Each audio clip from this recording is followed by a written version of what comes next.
क्या एक दलदली भूमि भविष्य में करोड़ों लोगों की खाद्य सुरक्षा बचा सकती है? क्या जंगली धान की एक छोटी सी प्रजाति आने वाले समय में जलवायु परिवर्तन और नई बीमारियों से हमारी फसलों की रक्षा कर सकती है? और आखिर असम की बोरजूली वेटलैंड जो है, बायोडायवर्सिटी, इसको जो है बायोडायवर्सिटी हेरिटेज साइट घोषित करना इतना महत्वपूर्ण क्यों माना जा रहा है? आज हम समझेंगे कि केवल एक वेटलैंड नहीं बल्कि भारत की कृषि, पर्यावरण और भविष्य की खाद्य सुरक्षा जो है, इन सबका जो है जेनेटिक जो है ट्रेजर है।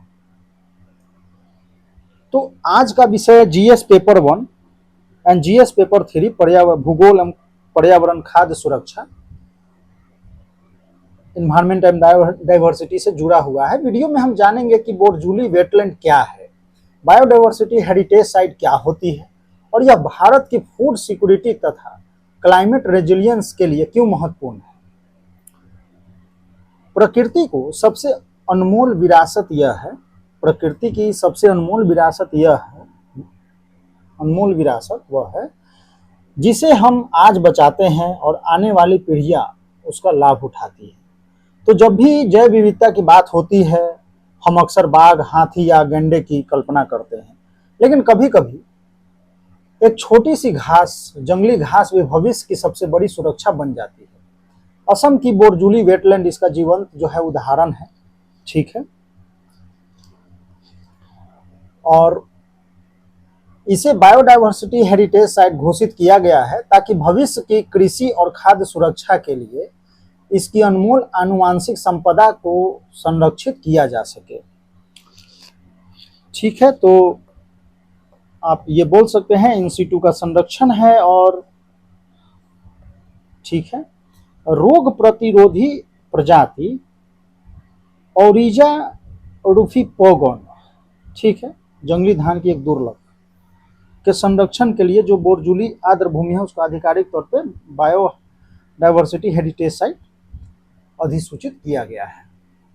जैव विविधता केवल जंगलों को नहीं बल्कि हमारी थाली की भी सुरक्षा करती है। यानी बोरजूली वेटलैंड एक फ्रेश वाटर स्वैम्प इकोसिस्टम है, लेकिन इसकी असली पहचान क्रॉप वाइल्ड रिलेटिव्स का प्राकृतिक घर है, फसलों के जंगली रिश्तेदार। विशेष रूप से ओरेजा रूफिपोगन जो आधुनिक धान है, ओरेजा सातिवा का जंगली जो है, आप बोल सकते हैं कि पूर्वज माना जाता है। यानी आज हम जो चावल खाते हैं उसकी आनुवांशिक जड़ें इसी प्रकार के प्राकृतिक आर्द्र भूमियों में छिपी हुई थी। तो आप यह बोल सकते हैं कि जो ये है क्या, तो एक जैविक रूप से अद्वितीय मीठे पानी का दलदल है, मानसिक जो है पारिस्थितिकी तंत्र है, जंगली रिश्तेदारों को और फ्रेश, विशेष रूप से जंगली धान का आदिम प्रिमिटिव किस्मों के संरक्षण के लिए भारत के सबसे महत्वपूर्ण आवासों में से एक है। और यह आर्द्र भूमि केवल एक जल निकाय नहीं बल्कि एक लाइफ इवॉल्विंग जो है फील्ड लेबोरेटरी, जीवंत विकासवादी प्रयोगशाला, जहां जंगली उपभेद और मूल वातावरण में विकसित हो रहे हैं। भूगोल केवल स्थान नहीं बताता बल्कि जीवन की संभावनाएं भी निर्धारित करता है।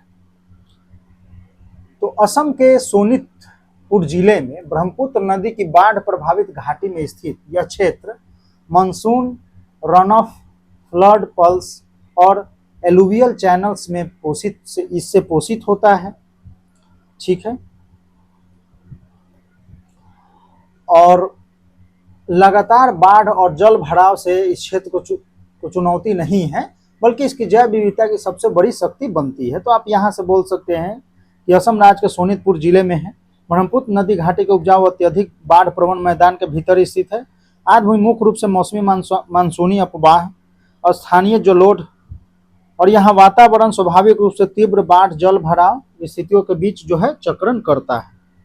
की बायोलॉजिकल कैरेक्टरिस्टिक की बात करते हैं अगर राइस एंसेस्टर की, आधुनिक धान का पूर्वज, तो ओरिजा रूफिपोगन की बात करें तो प्राकृतिक शरण स्थल है। तो आज की जंगली प्रजातियां कल की सुरक्षित खेती का आधार बन सकती है। तो ओरिजा रूफी पोगन यह आधुनिक जो है धान का पूर्वज है। सदियों तक प्राकृतिक परिस्थितियों में विकसित होने के कारण इसमें जो है डिजीज रेसिस्टेंस जो है और genetic resistance, flood tolerance, paste resistance, salinity tolerance जैसी अत्यंत महत्वपूर्ण जेनेटिक ट्रेट्स विकसित हुए। यही गुण भविष्य में क्लाइमेट रेजिलिएंट राइस वैरायटीज विकसित करने में वैज्ञानिकों की सबसे बड़ी सहायता करेंगे। तो यहाँ से बोल सकते हैं कि ये पौधे लंबे समय से बाढ़ में डूबे रहने, लवणीय जल स्थिति में बिना मरे सहन करने में सक्षम है। ठीक है। संरक्षण जो है, हम ये बोल सकते हैं कि संरक्षण का सर्वोत्तम तरीका है प्रकृति को उसी के घर में सुरक्षित रखना। यानी हम बोरजूली वेटलैंड में बात करते हैं तो इन सीटू कंजर्वेशन मॉडल अपनाया गया है, अर्थात प्रजातियों को उसके प्राकृतिक आवास में ही सुरक्षित रखा जाए। ठीक है। और जिसमें असम स्टेट बायोडाइवर्सिटी है, ICAR, NBPGR है। ठीक है।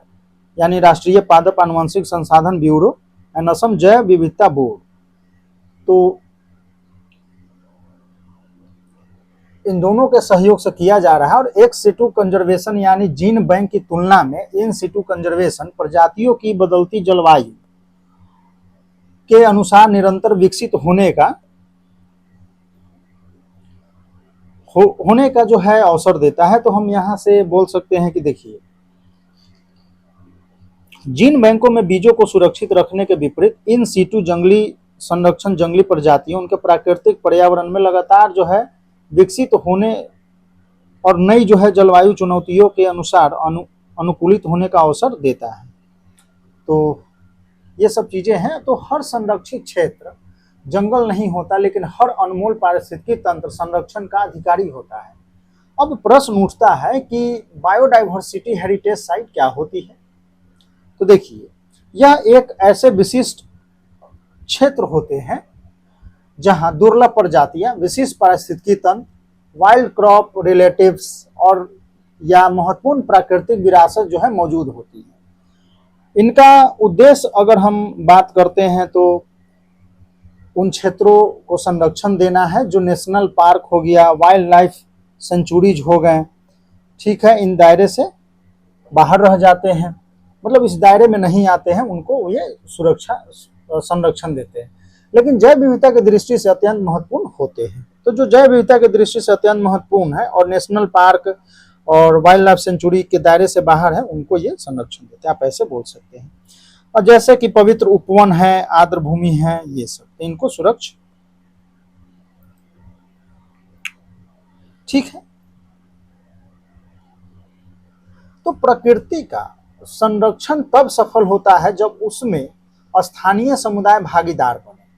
यानी बायोडाइवर्सिटी हेरिटेज साइट का प्रावधान बायोलॉजिकल डाइवर्सिटी एक्ट 2002 की धारा 37 के अंतर्गत किया गया है और इसका प्रबंधन जो है बायोडाइवर्सिटी मैनेजमेंट कमेटी BMC जो है द्वारा किया जाता है और सुनिश्चित करता है कि संरक्षण प्रयासों से पारंपरिक सामुदायिक पहुंच और टिकाऊ खेती तौर तरीके प्रभावित न हो।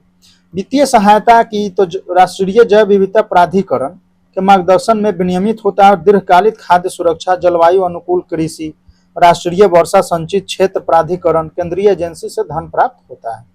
जैव विविधता जो है अधिनियम 2002 की धारा 37 के तहत राज्य सरकारों के द्वारा स्थानीय प्रशासनिक निकाय, ग्राम समितियों के साथ गहन जो है परामर्श के बाद अधिसूचित किया जाता है। तो हम यहाँ यही बोल सकते हैं कि यह मॉडल जो है community participation, sustainable agriculture, local knowledge, इन सबको संरक्षण प्रक्रिया का अभिन्न हिस्सा बनाता है और आधुनिक पर्यावरणीय शासन की पहचान भी है। यदि हमें भविष्य की भूख से लड़ना है तो आज प्रकृति की आनुवांशिक विरासत को बचाना होगा। तो बरजूली वेटलैंड को बायोडाइवर्सिटी हेरिटेज साइट घोषित करना केवल जो है पर्यावरण संरक्षण का निर्णय नहीं, बल्कि भारत की जो है फूड सिक्योरिटी है, खाद्य सुरक्षा जो है, और क्लाइमेट जो है, एडेप्टेशन है, एग्रीकल्चर बायोडाइवर्सिटी है, सस्टेनेबल डेवलपमेंट है। तो इन सब की दिशा में एक दूरदर्शी कदम है, और आने वाले समय में यह जलवायु परिवर्तन नई चुनौतियों का सामना, नई चुनौतियां लाएगा। और तब ऐसी प्रकृति जो है, जिन सेंचुरीज जो हमारी सबसे बड़ी वैज्ञानिक और कृषि संपत्ति साबित होगी। तो यूपीएससी क्वेश्चन में मेंस आंसर राइटिंग में जो है आप ये क्वेश्चन करेंगे, और जिसमें है कि जैव विविधता, फसलों के जंगली रिश्तेदार, क्रॉप वाइल्ड रिलेटिव का संरक्षण केवल पर्यावरण सुरक्षा का विषय नहीं, बल्कि सीधे तौर पर देश की दीर्घकालिक खाद्य सुरक्षा, जलवायु अनुकूलन, कृषि से जुड़ा है। हाल ही में असम के बोरजूली वेटलैंड को जैव विविधता विरासत घोषित किया गया। इस आलोक में हमें चर्चा करना है। ठीक है, तो इस क्वेश्चन में आप बायोडाइवर्सिटी हेरिटेज साइट के बारे में लिख सकते हैं। क्रॉप वाइल्ड रिलेटिव्स हो गया, इन सीटू जो है, इन सीटू कंजर्वेशन है, climate change adaptation, biological diversity act जो है 2002 भी लिख सकते हैं, कम्युनिटी बेस्ड कंजर्वेशन भी आप लिख सकते हैं।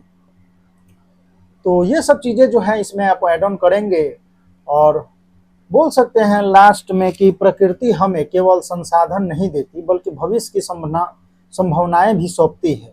बोरजूली वेटलैंड हमें सिखाती है कि कभी कभी सबसे बड़ा खजाना सोना नहीं, बल्कि एक छोटा सा जंगली बीज होता है।